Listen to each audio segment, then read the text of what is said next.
comme l'a si bien dit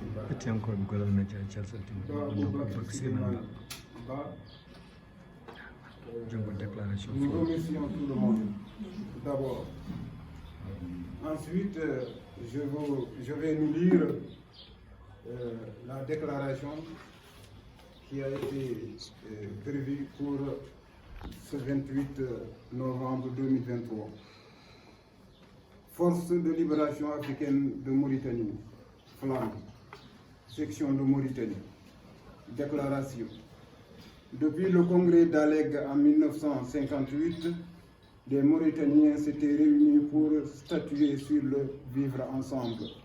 Malheureusement, ce projet hautement important pour l'avenir du pays a été saboté par le président du Conseil, Moftarou Darda, dont la vision était la fondation d'une Mauritanie exclusivement arabe.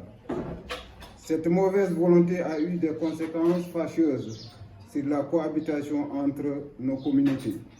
Plusieurs événements ont conduit à une séparation de plus en plus aiguë entre les communautés négro-africaines et arabes.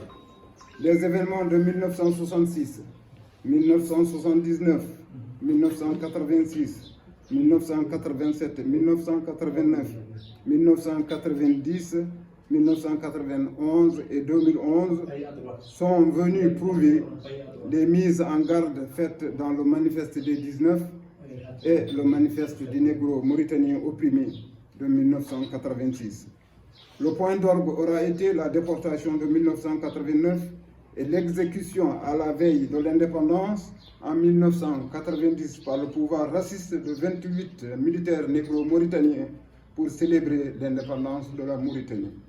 Cet acte odieux a fini par convaincre par le plus récalcitrant la volonté des Arabo-Berbères de mettre en œuvre leur projet génocidaire vis-à-vis de la communauté noire.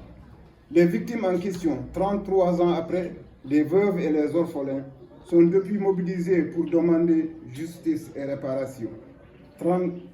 Mais le pouvoir répond toujours par une répression sauvage et des emprisonnements pour terroriser les ayants droit. Ces dernières années, le pouvoir a voulu, à travers une indemnisation particularisée, étouffer ou éteindre définitivement ce problème. Ce que ce dernier n'a pas su à travers l'histoire que ce genre de problème nécessite un devoir de vérité, un devoir de justice, un devoir d'indemnisation et un devoir de mémoire. La section mauritanienne des Flammes demande au pouvoir de veiller à la résolution de ce problème épineux qui, de plus en plus, divise les Mauritaniens. Pour le solutionner, l'État doit éviter de passer par la manipulation de certains leaders d'organisation des victimes et l'opinion publique par la religion. Nous sommes un pays islamique.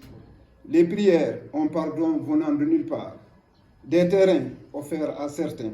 De l'argent, une indemnisation sélectionnée. Il ne sera possible de régler ce problème sans la tenue d'un dialogue national inclusif autour duquel la question de la cohabitation sera traitée.